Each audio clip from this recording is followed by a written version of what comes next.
இப்பொழுது அவர்களை பேச அழைக்கிறோம்.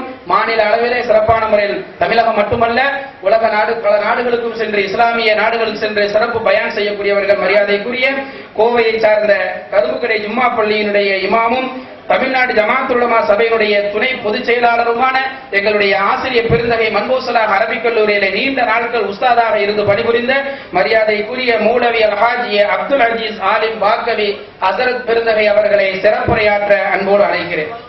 அஸ்ஸலாமு அலைக்கும் வரஹ்மத்துல்லாஹி வபரகாத்துஹு.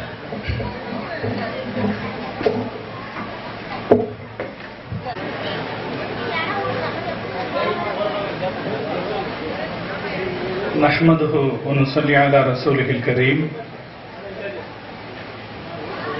أما بعد فقد قال الله تعالى في القرآن العظيم والفرقان المجيد هل يستوي الذين يعلمون والذين لا يعلمون إنما يتذكر أولو الألباب صدق الله العلي العظيم. سبحان ربك رب العزة عما يصفون وسلام على المرسلين والحمد لله رب العالمين. اللهم صل على سيدنا محمد وعلى آله وأصحابه وسلم. اللهم صل على سيدنا محمد وعلى آله وأصحابه وسلم. اللهم صل على سيدنا محمد وعلى آله وأصحابه وسلم.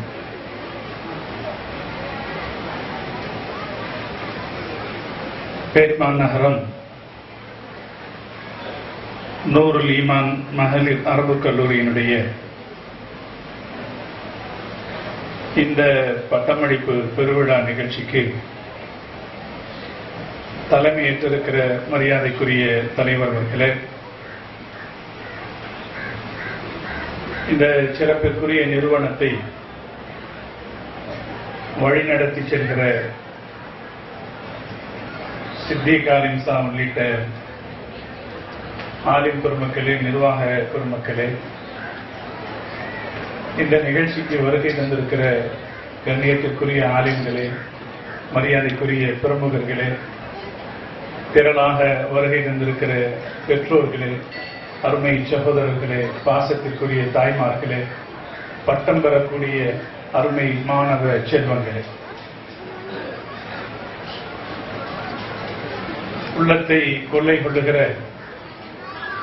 இந்த அருமையான நிகழ்வில் ஒன்று கூடியிருக்கிற நம் அனைவருக்கும் அல்லாஹ் இஸ்லாம் என்கிற இந்த மார்க்கத்தை பற்றிய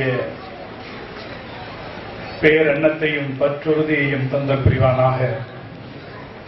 இந்த மார்க்கத்தில் நாம் வாழ்வதற்கு தேவையான பயனுள்ள கல்வியை எல்லாம் நம் அனைவருக்கும் தந்த புரிவானாக. உள்ளபடியே நான் மகிழ்ச்சியில் இருக்கிறேன்.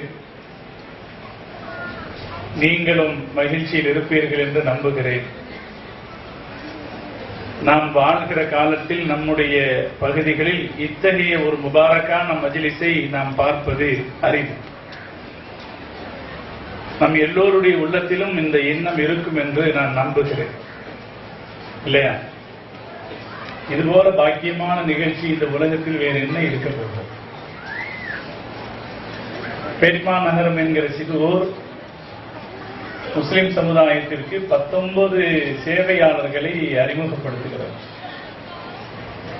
அவர்களுக்கு மார்க்க கல்வியை கற்றுக் கொடுத்து, அதே நேரத்தில் உலகியல் சார்ந்த பட்டயத்தையும் கற்றுக் கொடுத்து,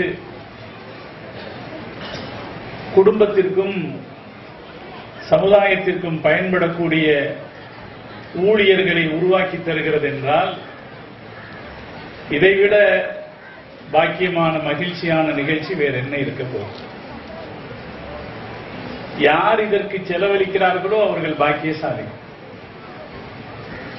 நான் இந்த மதரசாவுக்கு இடையிலே வருகை தந்திருந்த ஒரு சந்தர்ப்பத்தில் இந்த ஊர் மக்களிடத்திலே நான் சொன்னேன், அல்லாஹ் உங்களுக்கு மீண்டும் ஒரு பாக்கியத்தை வழங்கி இருக்கிறார். பேட்மான் நகரம் முஸ்லிம்கள் பெருமையோடு வாழ்ந்த ஒரு நகரம். இந்த பெருமைக்கு சாட்சியாக இருப்பது இங்க இருக்கிற பள்ளிவாசல். தமிழகத்தின் தலை சிறந்த பள்ளிவாசல்களில் சுட்டிக்காட்டப்படக்கூடிய பள்ளிவாசல்களில் ஒன்று. கால சூழ்நிலையால் மக்கள் கிராமங்களை விட்டு நகரத்திற்கு நகர்ந்து போய்விட்ட சூழலில் பேட்மா நகரத்தின் மரியாதையும் கூட கொஞ்சம் காணாமல் போயிருந்தது. ஆனால் நூருல் ஈமான் அரபு கல்லூரி, மகளிர் அரபு கல்லூரி இந்த நகரத்தினுடைய பெருமையை உலகறிய செய்து கொண்டிருக்கிறது என்கிற செய்தியை நான் அவர்களுக்கு சொன்னேன். யாராவது ஒருவர் என்னிடத்திலே வந்து நாங்கள் பெண்கள் மதரசா ஆரம்பிக்க போகிறோம் என்று சொல்வார்களானால் நான் அவர்களுக்கு முதலில் சொல்லுவது, நீங்கள் பேட்மா நகரம் என்ற ஒரு சின்ன ஊர் இருக்கிறது. இந்த ஊர் பேரு சொன்னாலே இப்ப பல பேருக்கு தெரியறதில்லை. பேட்மா நகரம் என்ற ஒரு சின்ன ஊர் இருக்கிறது, அங்கே போய் ஒரு மதரசா இருக்கிறது, பார்த்து விட்டு வந்து நீங்கள் உங்களுடைய மதரசாவை அமையுங்கள் என்று நான் சொல்லுவது உண்டு வாடிக்கை. பல பேர் அப்படி வந்து பார்த்துவிட்டு போயிருக்கிறார்கள்.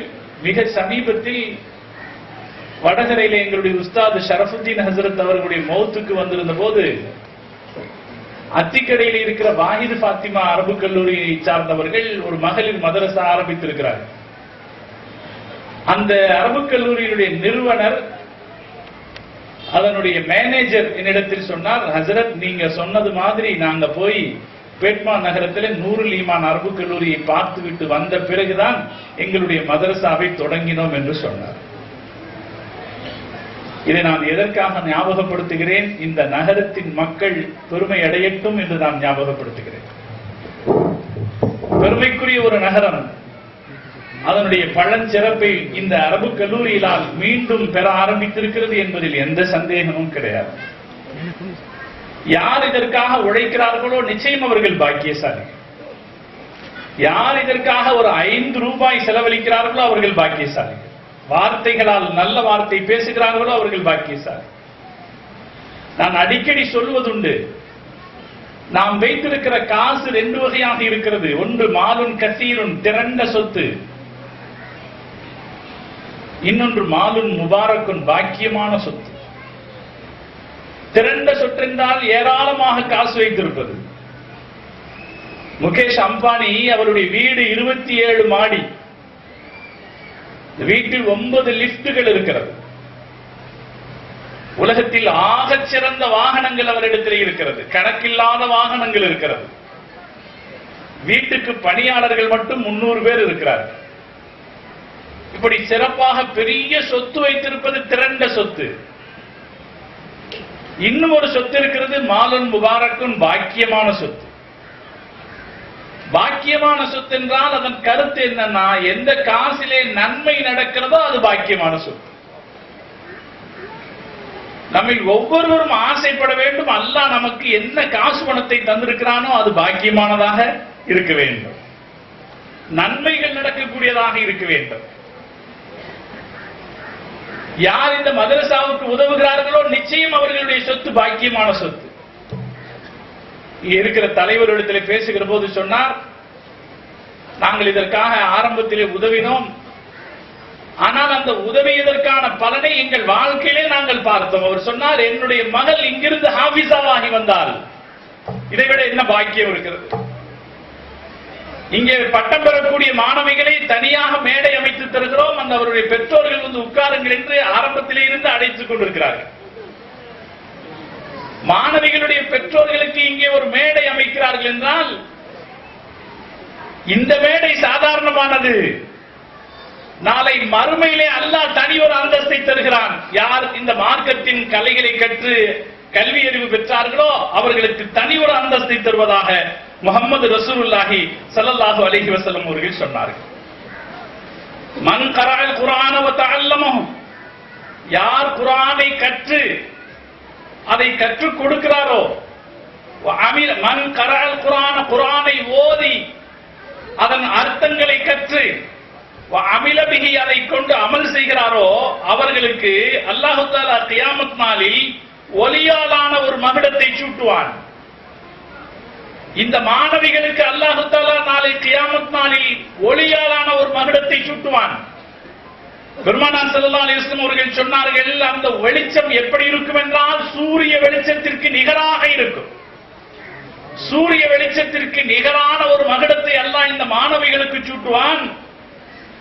மாணவிகளுக்கு அப்படி மகுடம் சூட்டுகிற இறைவன் வயுப்சா வாலிதஹு அவர்களுடைய பெற்றோர்களுக்கு 2 ஹுல்லத்தை 2 ஆடைகளை அல்லாஹ் அணிவிப்பான். அவருடைய பெற்றோர்களுக்கு 2 ஆடைகளை அல்லாஹ் அணிவிப்பான். அந்த ஆடைகளின் மதிப்பு எப்படி இருக்கும் என்றால் இந்த உலகம் அதற்கு நிகராக இருக்காது. 2 ஆடைகளை அல்லாஹ் அணிவிப்பான். இந்த உலகத்தின் மொத்தமும் அதற்கு நிகராக முடியாது.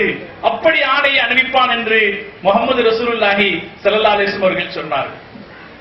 யாரு குழந்தைகளை ஆலிமாக ஆக்குறாங்களோ, ஆலிமாக ஆக்கக்கூடிய பெற்றோர்களுக்கு நாளை அல்லாஹ்வுடைய சன்னிதானத்தில் ஒரு தனி இடம் இருக்கிறது. அதற்கு முன்னேற்பாடாக உங்களை இந்த மஜ்லிஸிலும் தனி இடத்தில் உட்கார வைத்திருக்கிறார்கள். யார் இந்த பாக்கியத்திற்கு ஏற்பாடு செய்தவர்களோ அவர்கள் சாமானியமானவர்கள் அல்ல. நீங்கள் செலவு செய்த காசு உரிய நன்மை உங்களிடத்திலே பெற்றுத் தரும். இதே இடத்திலே வைத்து நான் ஒரு ஆயத்தை நினைவுபடுத்தி காட்டியிருக்கிறேன். யாசீன் அத்தியாயத்திலே அல்லாஹ் சொல்கிறான், வனக்துபு மா கத்தமு, நீங்கள் என்ன செலவு செய்கிறீர்களோ அதை அல்லாஹ் எழுதி வைக்கிறார். அல்லாஹ் சொல்றான், நீங்க என்ன செய்கிறீர்களோ அதை நான் எழுதி வைக்கிறேன். யாசீன் அத்தியாயம் நமக்கு எல்லாம் பாடமா இருக்கும். அதில் இந்த வாசகம் வருவதை நீங்கள் ஞாபகப்படுத்திக் கொள்ளலாம். என்ன நாம செய்யறோமோ அதை அல்லாஹ் எழுதி வைக்கிறான். எதையும் அல்லாஹ் எழுதாமல் விடுவதில்லை. நான் அடிக்கடி இந்த உதாரணத்தை சொல்லுவது, ஒரு பள்ளிவாசலுக்கு நீங்க 5000 ரூபாய் கொடுத்தீங்கன்னா நீங்களும் அந்த ஞாபகத்தில் வச்சிருப்பீங்க, பள்ளிவாசல் காரங்களும் ஞாபகத்தில் வச்சிருப்பாங்க. ஒரு 500 ரூபாய் கொடுத்தீங்கன்னா உங்க ஞாபகத்தில் இருக்கும், பள்ளிவாசல்காரங்க ஞாபகத்தில் இருக்காது. ஒரு 50 ரூபாய் கொடுத்தீங்கன்னு வைங்களேன், உங்களுடைய ஞாபகத்தில் இருக்காது, பள்ளிவாசல்காரர்களுடைய ஞாபகத்திலும் அது இருக்காது. ஆனால் அல்லாஹ்வுடைய ஞாபகத்தில் அது இருக்கிறது. குர்ஆன் அதைத்தான் சொல்லுகிறது, வனக்துபு மா கத்தமு, அவர்கள் என்ன செய்கிறார்களோ அது எல்லாவற்றையும் நான் எழுதி வைக்கிறேன். நான் இன்னொரு உதாரணம் சொல்வது வழக்கம். வேகமாக நாம வண்டியில போய் கொண்டிருக்கிறோம். இடையில ஒருத்தர் திடீர்னு குறுக்கிட்டு பள்ளிவாசல் எங்க இருக்குதுன்னு கேட்கிறார். உடனே அவருக்கு இத பாருங்க, இடது பக்கம் போய் வலது பக்கம் திரும்பினால் மினாரா தெரியும், பள்ளிவாசல் என்று சொல்லிவிட்டு நாம் வேகமாக போய்விடுவோம். இதுபோல நன்மைகளை நாம் எத்தனையோ செய்திருப்போம், நம்முடைய ஞாபகத்தில் அது இருக்காது. ஆனால் அல்லாஹ்வுடைய ஞாபகத்தில் அது இருக்கும். அருமையான சகோதரர்களே, இந்த வசனம் அதோடு நிறுத்தலை, அல்லாஹ் அடுத்து சொல்கிறான். அதைத்தான் நாம் கவனிக்க வேண்டும். வனக்துபு மா கத்தமு, அவர்கள் செய்ததை நான் எழுதி வைக்கிறேன். ஆசாரஹும், அதன் பின்னால் ஏற்பட்ட விளைவுகளையும் நான் எழுதி வைக்கிறேன். அல்லாஹ் குறிச்சு வைக்கிறது சாதாரணமான குறி அல்ல. நாம் செய்த நன்மைகளை மாத்திரம் அல்லாஹ் எழுதுறதில்லை, அந்த நன்மைகளுக்கு பின்னால் நடக்கிற நன்மைகளையும் அல்லாஹ் எழுதுகிறார். வீட்டு வாசலுக்கு வந்து ஒரு யாசகன் அம்மா ஏதாவது கொடுங்கள் என்கிறார். வீட்டில் எதுவும் இல்லாத சூழ்நிலையில் தாய்மார்கள் வைத்திருக்கிற பழங்கஞ்சியை எடுத்துக்கொண்டு வந்து கொடுக்கிறார்கள். அப்படி கொடுத்தால் அந்த பழங்கஞ்சியையும் அல்லாஹ் எழுதுகிறான். அந்த பழங்கஞ்சியை சாப்பிட்டவன் முஸ்லிமாக இருந்து சாப்பிட்ட பிறகு வயிறாரிய நிலையில் அல்ஹம்துலில்லாஹ் என்று சொல்வார் என்றால், அவன் சொன்ன அல்ஹம்துலில்லாஹ்வில் ஒரு பங்கை அல்லாஹ் நமக்கும் தருகிறார். அல்லாஹ் நாம் செய்த நன்மைகளை மாத்திரம் எழுதுவதில்லை, நன்மைகளின் விளைவுகளையும் அல்லாஹ் எழுதுகிறார். நான் எண்ணி பார்க்க சொல்கிறேன், இந்த மதரசாவுக்கு உதவியவர்கள், இந்த ஊர்க்காரர்கள், பல வெளியூர்களிலிருந்து இதற்கு உதவுகிறவர்கள், இந்த மதரசாவை பார்க்காமலே உதவுகிறவர்கள். யாருக்கு உதவுறாங்க? ஒரு நல்ல நிறுவனத்திற்கு உதவுகிறார். நாம எல்லாரும் இங்க திரளா வந்திருக்கிறதுடைய காரணமும் அதுதான். மதரசா நல்லா நடக்குது, அதுல போய் நாம கலந்துகிட்டு வந்தா பரக்கத்து கிடைக்கும்னு தான் நாம எல்லாம் வந்திருக்கோம். அல்லாஹ் கிருபை செய்வாங்க. இதற்கு உதவி செய்பவர்கள் ஏமாளிகள் அல்ல. என்னிடத்தில் பேசிய தலைவர் சொன்னார், நாங்கள் எல்லாம் இதற்கு உதவினோம். அப்படி உதவுகிற காசை வியாபாரத்தில் போட்டிருந்தால் எவ்வளவு லாபம் சம்பாதித்திருக்கலாம் என்று நாங்கள் யோசிக்கல, உதவினோம் என்று அவர் சொன்னாரு. அவருக்கு சொல்றேன், நீங்க புத்திசாலியான முதலீட்டாளர்கள். இன்னைக்கு பல கம்பெனிகள்ல முதலீடு செய்தவர்கள் காணாமல் போயிருக்கிறார் இல்லையா? பல கம்பெனிகள் காணாமல் போயிருக்கிறது, முதலீடுகாரர்கள் மோசம் போயிருக்கிறார்கள். ஆனால் மோசம் போகாத முதலீடு எங்கே கிடைக்கிறது? இங்கே கிடைக்கிறது. இங்கே நீங்கள் அல்லாஹ்வுடைய வைப்புநிதியில் செலவு செய்கிறீர்கள், மாணவிகளை உருவாக்குகிறீர்கள். மாணவர்களை உருவாக்குவதை விட மாணவிகளை உருவாக்குவது ஒரு தனிச்சிறப்பு மிக்கது. காரணம் என்ன என்றால், ஒரு மாணவி உருவாகிற போது அது ஒரு தனிப்பட்ட நபரின் உருவாக்கம் அல்ல, ஒரு சமுதாயத்தின் உருவாக்கம். ஒரு மாணவியின் உருவாக்கம், ஒரு சமுதாயத்தின் உருவாக்கம், ஒரு குடும்பத்தின் உருவாக்கம். என்னிடத்தில் பலரும் கேட்டிருக்கிறார்கள், பெண்களுடைய மார்க்க கல்வி குறித்து நீங்கள் அதிகம் பேசுறீங்களே, ஆனால் இந்த பெண்கள் படிச்சு முடிச்சுட்டு போய் என்ன பயன் செய்ய போகிறார்கள் என்று கேட்டிருக்கிறார்கள். போன வாரம் கூட ஒரு மதரசா நிகழ்ச்சியில பேசுகிற போது ஒருத்தர் கேட்டாரு, இதனால என்னங்க பிரயோஜனம், இந்த பிள்ளைங்க படிச்சுட்டு போய் என்ன பிரயோஜனம்? ஆண்கள் ஓதி முடித்து சென்றால் ஒரு பள்ளிவாசலில் இமாமாக இருக்கலாம், மதரசாக்களில் உஸ்தாதாக இருக்கலாம். பெண்கள் ஓதி முடித்து விட்டு சென்றால் என்ன பயன் இருக்கிறது, அவர்களுக்கு என்ன வாய்ப்பு இருக்கிறது என்று கேட்டார். நான் அவர்களுக்கு சொன்னேன், உங்களுக்கும் சொல்கிறேன், இந்த மாணவிகளுக்கும் சொல்லுவேன், ஓதி முடிப்பதே ஒரு பலன்தான், கல்வி கற்பதே ஒரு பலன்தான். அதனால் என்ன பலன் கிடைத்தது என்று யோசிக்க தேவையில்லை. கற்றவர்களும் கல்லாதவர்களும் சமமாக முடியாது என்று அல்லாஹ் குர்ஆனிலே சொல்கிறான். திருக்குறள் சொல்லுகிறது, கல்வி கற்காதவர்கள் கண்ணிருந்தும் குருடர்கள் என்கிறது. கல்வி கற்காதவர்கள் கண்ணிருந்தும் குருடர்கள் என்கிறது. அப்படியானால் கல்வி படிப்பதே பலன் தான், லாபம் தான்.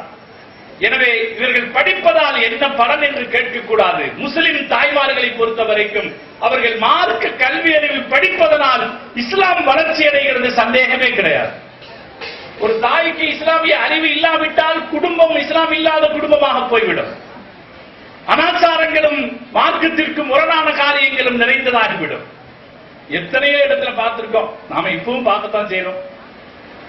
இப்பவுமே சாதாரணமா என்ன நடக்குதுன்னா, வீடுகளுக்கு பாத்தியா வர போகும்போது அத்தா பீடி குடிப்பாருன்னு பீடி எடுத்து வைக்கிறவங்க இருக்காங்க. எனக்கு அனுபவம் ஏற்பட்டிருக்கு. ஒரு வீட்டுக்கு போயிருக்கேன் துவா ஓதுறதுக்கு. இது ஒரு 20 வருஷத்துக்கு முன்னாடி ஒரு வீட்டுக்கு துவா ஓத போயிருக்கேன். அவரு ஹஸரத் ரொம்ப மரியாதையா ரொம்ப கஷ்டப்பட்டு கூட்டிட்டு போயிருக்காரு. வீட்டுக்கு போனா துவா ஓதுறதுக்கு என்னெல்லாம் எடுத்து வைக்கணுமோ அதெல்லாம் கொண்டு வந்து வச்சாங்க. அதுக்கப்புறம் அந்த அம்மா எதையோ வலியுறுத்துது, இவர் மறைக்கிறார்.